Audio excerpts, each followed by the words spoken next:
Hello, जय हिंद। स्वागत है आपका हमारे यूट्यूब चैनल पे। आज इस वीडियो में त्रिकोणमिति के बहुत अच्छे अच्छे सवाल लेके आया हूँ। जो स्टूडेंट जनरल कंपटीशन की तैयारी करते हैं या पैरामेडिकल, पॉलिटेक्निक और आईटीआई की तैयारी कर रहे हैं, ये उनके लिए काफ़ी इम्पोर्टेंट होगा। और ऐसे सवाल अक्सर ही देखने को मिल जाता है किसी न किसी एग्ज़ाम में जब आप देने जाते हो तो ऐसे सवाल के लिए आप किस प्रकार से इसका सॉल्यूशन तैयार करेंगे। ये सवाल आपके पैरामेडिकल का जो क्वेश्चन बैंक है उससे लिया गया है। तो आप बिना स्किप किए हुए सारे जो वीडियो है उसको बिना, ये सारे सवाल पैरामेडिकल, पॉलिटेक्निक और आईटीआई के प्रीवियस ईयर जो क्वेश्चन है उससे उठाया गया है। तो बिना स्किप किए हुए आप पूरे वीडियो को देखिए। आप पॉज करके एक बार सवाल को ट्राई कर सकते हैं कि आपसे सवाल सॉल्व होता है या नहीं होता है। चलिए आज का वीडियो हम शुरू करते हैं। आज का जो पहला सवाल है वो ये रहा। देखिए क्वेश्चन क्या कह रहा है। तो क्वेश्चन कह रहा है कि 1 minus sine theta into 1 plus sine theta into 1 plus tan square theta का मान पूछा गया है।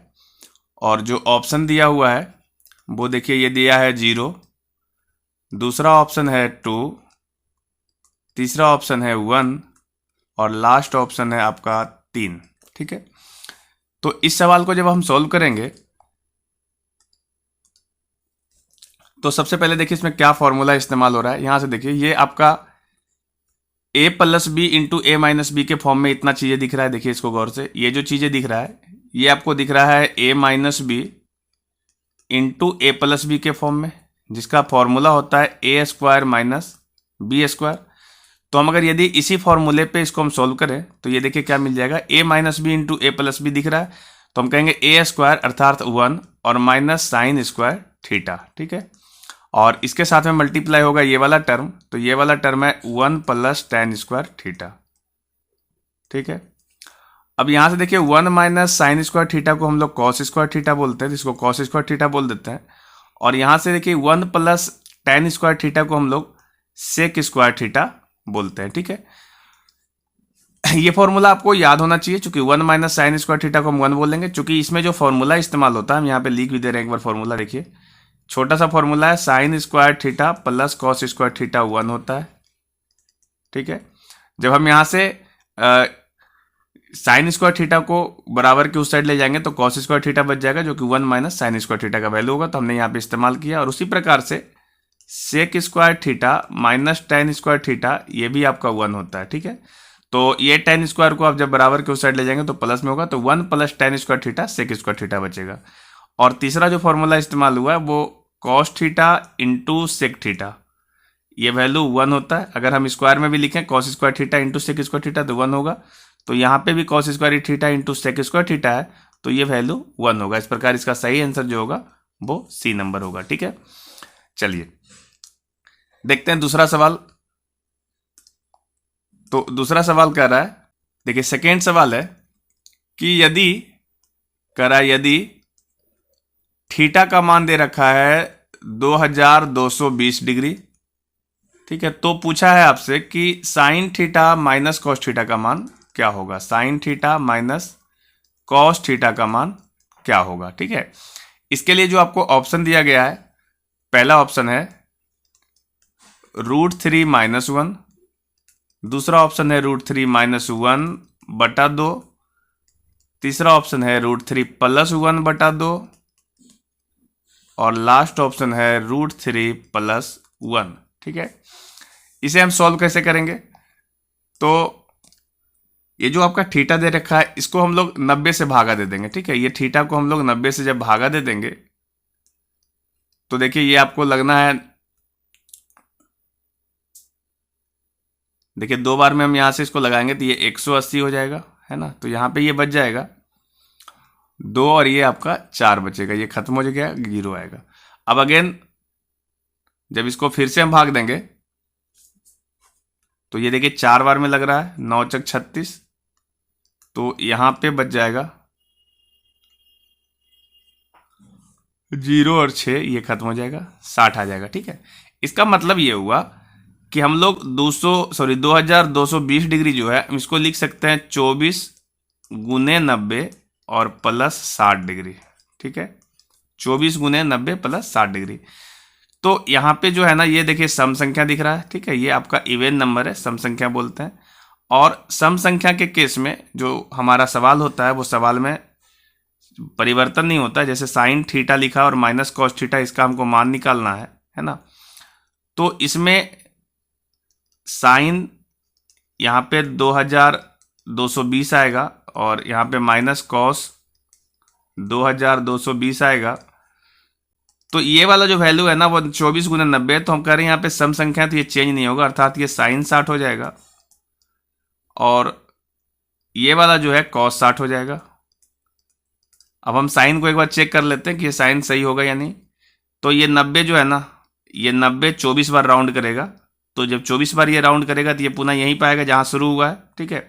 और इसमें प्लस थीटा करेंगे तो फर्स्ट क्वाड्रेंट में चला जाएगा। तो फर्स्ट क्वाड्रेंट में साइन भी पॉजिटिव होता है, कॉस भी होता है। तो ये दोनों ही वैल्यू आपको पॉजिटिव मिलेगा। जब इसको हम आगे फर्दर सोल्व करेंगे तो साइन 60 डिग्री का मान आपका √3/2 होता है और कॉस 60 का मान 1/2 होता है। तो इस प्रकार से हम सोल्व करेंगे तो √3 - 1/2 आ रहा है। तो ये आपका आंसर होना चाहिए, जो कि आपका ऑप्शन नंबर देखिए यहाँ पे बी में दिख रहा है, ठीक है। तो उम्मीद है ये सवाल भी आपको समझ में आया होगा। तो जो भी यहाँ पे आपका वैल्यू देगा ना, इस वैल्यू को आप आसानी से तोड़ लेना और तोड़ करके देख लेना सम आ गया या विषम आ गया। अगर यहाँ पे विषम आया होता, 24 की जगह पे सपोज 25 आता, तो ये साइन चेंज होकर के कॉस में चला जाता और कॉस चेंज होकर के साइन में चला जाता, ठीक है। और फिर हम लोग साइन को चेक कर लेते कि ये 90 जो है आपका 24 बार गया है और उसमें 60 डिग्री आता, तो फर्स्ट क्वाड्रेंट में आपका आया था। तो इस हिसाब से हम लोग सॉल्व कर सकते हैं। चलिए देखते हैं नेक्स्ट सवाल क्या कहता है। तो जो नेक्स्ट सवाल है वो ये कह रहा है कि कॉस π/16 दिया हुआ है प्लस कॉस 3π/16 प्लस कॉस 5π/16 और इसी तरीके से ये चला है आगे और बढ़ते हुए ये पहुंच गया है आपका कॉस 15π/16 तक। पूछा है कि इसको जब हम जोड़ेंगे तो इसका मान क्या होगा। इसके लिए आपको ऑप्शन दिया है, पहला 1, दूसरा 20, तीसरा 0 और चौथा है 2, ठीक है। इसको कैसे सोल्व करना है, तो देखिए सबसे पहले हम क्या करेंगे कि ये जो आपका दिया हुआ cos π/16 और यहां से देखिए cos 15π/16, देखिए किस तरीके से गया है।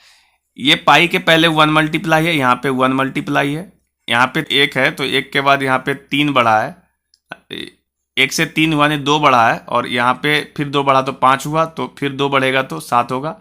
इसके आगे का पद 9 आएगा, 9 के बाद 11 आएगा और फिर 11 के बाद आपका 2 बढ़ेंगे तो 13 आएगा और 13 के बाद फिर ये 15 आया होगा, ठीक है। यानी 2 बढ़ रहा है। तो इस प्रकार से यदि हम एक बार सेट करने की कोशिश करें तो पहला पद और लास्ट पद को हम सेट करें तो देखिए क्या मिलता है।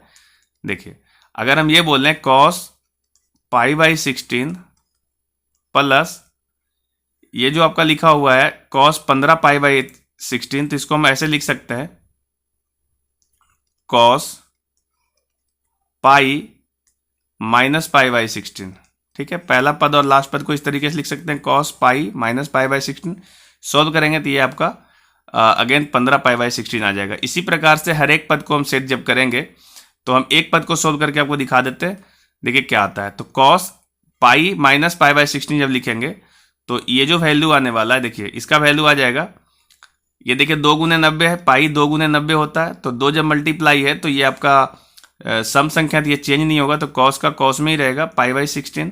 और साइन जब आप चेक करेंगे तो साइन देखिए पाई माइनस थीटा है, यानी कि ये सेकेंड क्वाड्रेंट में जाएगा, तो सेकेंड क्वाड्रेंट में cos नेगेटिव होता है तो ये वैल्यू निगेटिव हो जाएगा और इसके आगे पहले से π/16 था, ठीक है। तो ये दोनों आपस में क्या होगा, कट जाएगा। तो हम क्या देख रहे हैं कि पहला पद और लास्ट पद कट जाता है, उसी प्रकार से दूसरा पद और इसके पहले वाला पद जो है वो भी कट जाएगा। जैसे मेरा कहने का ये मतलब है कि जो मेरा पहला पद है, देखिए पहला पद क्या है, π/16 वाला पद है। दूसरा पद जो मेरा आएगा वो 3π/16 वाला आ रहा है। तीसरा पद जो आ रहा है 5π/16 आ रहा है। इसके आगे जो आएगा 7π/16 आएगा। इसके आगे पुनः 9π/16 आएगा और उसके आगे 11π/16 आएगा। उसके आगे 13π/16 आएगा और सबसे लास्ट में जो आया 15 पाई/16 आया। तो हमने क्या देखा कि ये सारे पद कट गए, जैसे इसके साथ में ये वाला पद कट गया, फिर इसके साथ में ये वाला भी पद वैसे ही कटेगा, इसके साथ में ये वाला पद कट जाएगा और इसके साथ में ये वाला पद सब कट जाएगा और सारे पद कट करके आपका आंसर जो आएगा वो 0 आएगा। ठीक है, तो इस प्रकार से इसका जो सही जवाब होगा वो ऑप्शन नंबर सी होगा। तो ये सवाल थोड़ा अच्छा है, इसको आप प्रैक्टिस करेंगे तब आपको अच्छे समझ में आ जाएगा।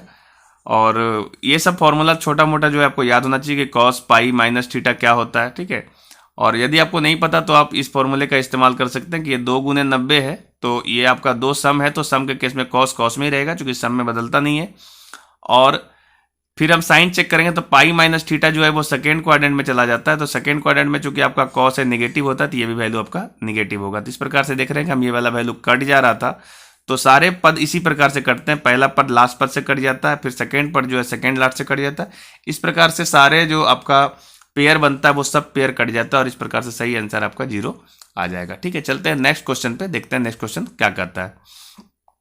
ये लिखा हुआ है cos साइन इनवर्स 5/13। ठीक है, 5/13 दे रखा है और पूछा है कि इसका मान क्या होगा।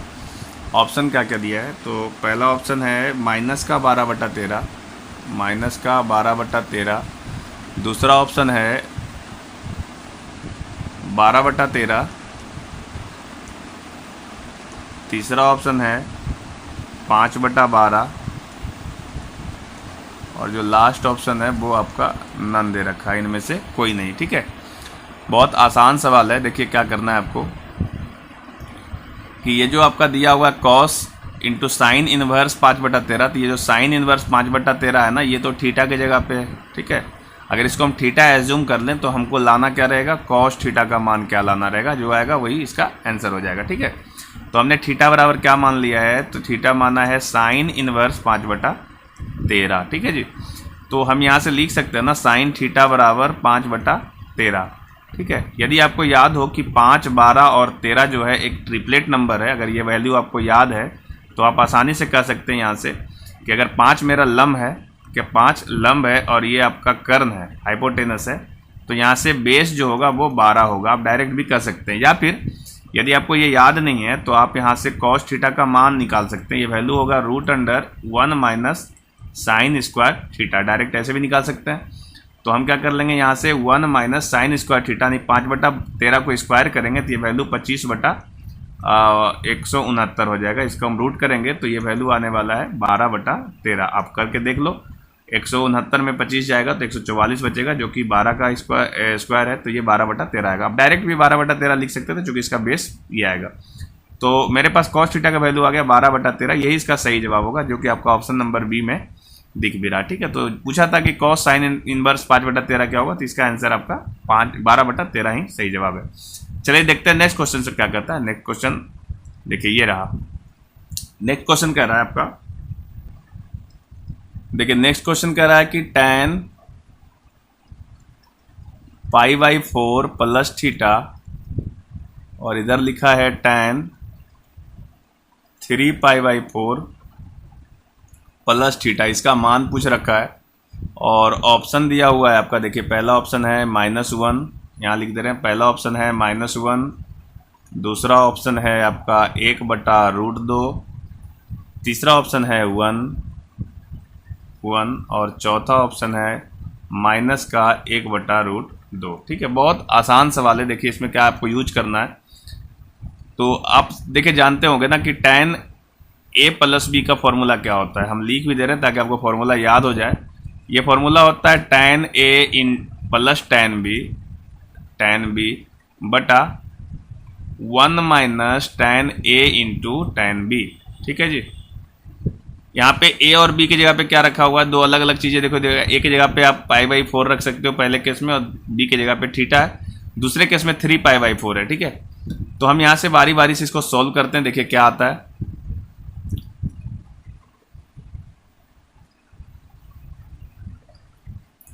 तो आपका ये लिखा हुआ है tan π/4 और प्लस थीटा है, तो इसको हम लोग जब सोल्व करेंगे तो tan a plus tan b करते हैं, तो tan π/4 प्लस tan थीटा बटा माइनस होगा 1 minus tan pi by 4 into tan theta, ठीक है जी। और यहाँ से इधर आएगा tan 3 pi by 4 plus tan theta बटा 1 minus tan 3 pi by 4 into tan theta, ठीक है जी। अब इसको जब हम सोल्व करेंगे तो पाई बाई 4 का वैल्यू जो होता है 1 होता है, ये आपको याद होना चाहिए। tan 45 से ये 1 होगा और tan 3 पाई बाई 4 जो है ये आपका -1 होता है, ठीक है, चूँकि ये आपका 45 का 3 गुना है, जो कि अब इसको सोल्व करेंगे तो ये आपका -1 मिलेगा, ठीक है। अगर आपको नहीं पता तो हम थोड़ा सा आपको हिंट दे दें, ठीक है। पाई बाई 4 जब हम 3 भाग में जाएंगे ना तो देखिए ये आपका 1 भाग 2 भाग में तो यहाँ पहुँच जाएंगे, तीसरा भाग में हमारा यहाँ पे आएगा। तो ये वाला कोण आपसे पूछा जा रहा है, ठीक है। तो होगा तो 1 ही, लेकिन चूंकि ये सेकेंड क्वाड्रेंट में जाएगा तो सेकेंड क्वाड्रेंट में tan नेगेटिव होता है तो ये वैल्यू -1 होगा, ठीक है जी। तो हम इसको सोल्व कर दे रहे, देखिए ये आपका 1 हो गया प्लस tan थीटा यहाँ आ गया और नीचे हो गया 1 माइनस का tan थीटा, ठीक है, चूंकि ये वैल्यू तो 1 हो गया है। और इधर मल्टीप्लाई होगा, ये तो -1 हो गया प्लस थीटा और इधर से नीचे आ गया 1 और यहाँ पे ये -1 रखेंगे तो इसको प्लस कर देगा tan थीटा, ठीक है।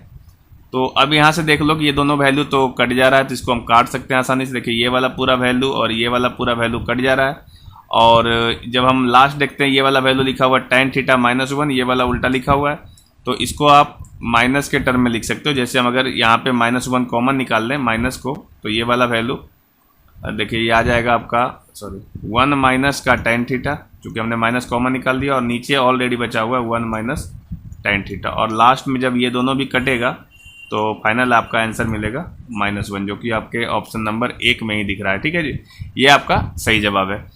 बहुत आसान है, आपको ये सब छोटा छोटा जो फॉर्मूला है ना ये याद होना चाहिए। आप डायरेक्ट इसका अप्लाई करोगे, आप तुरंत इसको बना के आप रख लोगे। चलिए नेक्स्ट सवाल देखते हैं कि क्या कहता है। तो नेक्स्ट सवाल कह रहा है, देखिए लिखा हुआ है कि cos 20 degree plus cos 100 degree plus cos 140 degree, इसका मान पूछा है कि इसका मान क्या होगा, ठीक है। ऑप्शन क्या क्या दिया है, पहला ऑप्शन है 2/√3, दूसरा ऑप्शन है 0, तीसरा ऑप्शन दिया है 1/2 और लास्ट ऑप्शन दे रखा है √3 - 2, ठीक है। इसको हम सॉल्व करेंगे आसानी से और देखेंगे कौन सा फॉर्मूला इसमें इस्तेमाल हुआ है। तो आपको क्या करना है, देखिए समझिए इसको गौर से। आपने एक छोटा सा फॉर्मूला पढ़ा होगा cos c, इसी फॉर्म में पढ़ा तो हम उसी फॉर्म में लिखते हैं cos c plus cos d, ठीक है जी। ये फॉर्मूला आपने पढ़ा होगा 2 into cos c plus d/2 और into cos c minus d/2, ये फॉर्मूला पढ़ा होगा। तो हम क्या कर रहे हैं कि इसका पहला पद और इसका जो लास्ट पद है इस दोनों को हम ले रहे हैं, ठीक है, और फिर इसको हम सॉल्व कर रहे हैं। तो हमारा पहला पद और लास्ट पद हमने ले लिया है, तो देखिए क्या हो गया, यहाँ पे c की जगह पे 20 है और d की जगह पे आपका 140 है। तो हम यहाँ लिख सकते हैं 2 इंटू cos 20 प्लस 140/2 और इंटू cos 20 माइनस 140/2, ठीक है जी। इसको आप बंद कर लीजिए ब्रैकेट में, और एक बचा हुआ पद है जो आपका प्लस के रूप में है, वो है cos 100 डिग्री, ये वाला रह गया था, इसको हम यहाँ लिख देते हैं। तो इसको हम सॉल्व करेंगे ना तो देखिए ये आपका 140 और 20 आपका 60 हो जाता है और दूसरे भागा देंगे, 160 को हम दूसरे भागा देंगे तो ये 80 आ जाएगा। तो 2 इंटू cos 80 डिग्री आने वाला है और इंटू इसको हम जब सोल्व करेंगे तो ये आपका देखिए 120/2 आ रहा है, वो -60 आएगा, चूंकि ये आपका माइनस में आ रहा है। तो cos माइनस थीटा जो होता है ना वो प्लस में ही cos थीटा हो जाता है। तो ये हो गया वैल्यू 2 cos 80 डिग्री और इसको हम लोग cos 60 डिग्री ले सकते हैं। हालांकि ये माइनस में आएगा लेकिन यहाँ पे माइनस थीटा है तो कोई अंतर नहीं पड़ेगा, cos minus theta cos theta ही हो जाता है, ठीक है। और प्लस इसको हम चेंज कर लेते हैं, इसको हम लोग बोल सकते हैं cos 90 डिग्री प्लस 10 डिग्री, ठीक है जी। तो अब देखिए ये क्या होगा कि ये cos 60 का जो वैल्यू होता है वो 1/2 होता है, तो ये वाला तो खत्म हो जाएगा। तो हमारे पास बचा cos 80 डिग्री और इसको जब हम चेंज करेंगे तो देखिए 90 के साथ में 1 मल्टीप्लाई है, तो हमारा ये चेंज cos जो है साइन में चेंज हो जाएगा, हम साइन में चेंज कर दे रहे हैं 10 डिग्री। 90 प्लस थीटा, देखिए 90 प्लस थीटा जो है इसमें चला जाएगा सेकेंड में, सेकेंड क्वाड्रेंट में साइन जो cos जो है आपका निगेटिव होता है तो ये वैल्यू निगेटिव हो जाएगा, ठीक है। तो यहाँ के बाद हम लोग क्या करेंगे, अगेन हम इसको भी चेंज करते थे, cos 80 जो लिखा हुआ है हम इसको जब चेंज करेंगे तो ऐसा बोल सकते हैं cos 90 डिग्री माइनस 10 डिग्री, ये 80 हो जाएगा। और साइन 10 डिग्री, ठीक है जी। अब ये देखो cos 90 degree minus theta sine 10 degree हो जाएगा, और ये आपका साइन 10 डिग्री है। तो एक प्लस में है, सॉरी एक प्लस में है एक माइनस में है, तो ये दोनों वैल्यू कट करके और ये आपका आंसर 0 दे देगा। तो ये आपका सही जवाब होगा ऑप्शन नंबर 2, ठीक है। चलिए चलते हैं नेक्स्ट सवाल पे कि नेक्स्ट सवाल क्या कह रहा है।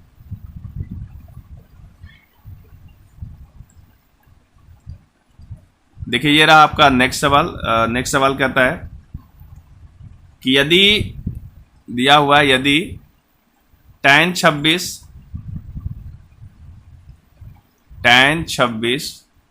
प्लस tan 19 बटा x into 1 minus tan 26 into tan 19 बराबर दे रखा है cos 60 डिग्री, cos 60 डिग्री। तो बोला है कि x का मान क्या होगा, और इसके लिए ऑप्शन दिया हुआ है। ऑप्शन नंबर 1 में 1 है, बी में दिया है √2, सी में दिया हुआ है 2 और डी में दिया हुआ है आपका √3। बहुत आसान सवाल है। अभी जस्ट हमने आपको बताया है कि ये वाला फॉर्मूला आप याद रखिए कि ये वाला फॉर्मूला आप याद रखिए कि tan a प्लस बी जो होता है वो होता है tan a plus tan b into 1 minus tan a into tan b। ये फॉर्मूला आपको याद रखना है। तो यहाँ पे भी देखिए tan a plus tan b और नीचे में 1 minus tan a into tan b है। इसको tan a प्लस b हम बोल सकते हैं, ठीक है जी। तो इसको हम जब tan a प्लस b बोल सकते हैं तो ये वैल्यू हो जाएगा, देखिए क्या, ये वैल्यू हो जाएगा tan a प्लस बी अर्थात 26 प्लस 19, और नीचे में तो x रह जाएगा क्योंकि इतना सारा मिल करके ये पूरा का पूरा tan a प्लस बी बना है, इतना सारा मिल करके, ठीक है जी। और cos 60 डिग्री का मान आप जानते हैं कि 1/2 होता है, तो हम यहाँ पे 1/2 लिख देते हैं। अब ये फाइनल आपका कितना आ गया, तो tan इधर देखिए आपका 26 और 19 जोड़ेंगे तो ये 45 डिग्री हो जाएगा, और बटा x बटा बराबर 1/2। तो cos तो tan 45 जो है ना वो आपका 1 हो जाता है। तो ये वैल्यू आपका आ गया 1/x बराबर 1/2। तो यहाँ से x बराबर हम 2 कह सकते थे और यही आपका आंसर होगा। तो ये आपका ऑप्शन नंबर सी में दिख रहा है, ठीक है जी। तो बहुत ही आसान सा सवाल था ये, ठीक है, इसको हम आसानी से सॉल्व कर सकते थे। तो ये त्रिकोणमिति का आपका कुछ इम्पोर्टेंट सवाल था जिसको मैंने लेकर के आ जाया था। और ये जो भी आप इस बार पैरामेडिकल या पॉलिटेक्निक या फिर आप ITI का जो इंट्रेंस होता है उसका तैयारी कर रहे हो और देना चाह रहे हो इसका एग्ज़ाम, तो आपका ये सारे सवाल इम्पोर्टेंट हो सकता है क्योंकि हमने उसी के क्वेश्चन बैंक से ही ये सारे सवाल को निकाला था, ठीक है। तो आप बारी बारी से सारे सवाल को अच्छे से देखिए। आप अगर चैनल पर नए आए हो तो चैनल को सब्सक्राइब जरूर करिए, ठीक है, और अपने जो फ्रेंड सर्कल है उसमें शेयर कीजिए। आपके और भी ऐसे प्रीवियस ईयर क्वेश्चन को मैं सॉल्व करूंगा और बारी बारी से आप इसको देखते चलेंगे तो आपके एग्जाम के पॉइंट ऑफ व्यू से बहुत इंपॉर्टेंट होगा, क्योंकि मैं कोशिश यही करूंगा कि आपका प्रीवियस ईयर क्वेश्चन ही सॉल्व कराऊं, ठीक है। अभी और भी त्रिकोणमिति के बहुत सारे सवाल हैं जो मैं बारी बारी से नेक्स्ट वीडियो में लेकर के आ जाऊंगा, ठीक है। तो आज के लिए इतना ही, हम मिलेंगे नेक्स्ट वीडियो में, तब तक के लिए जय हिंद।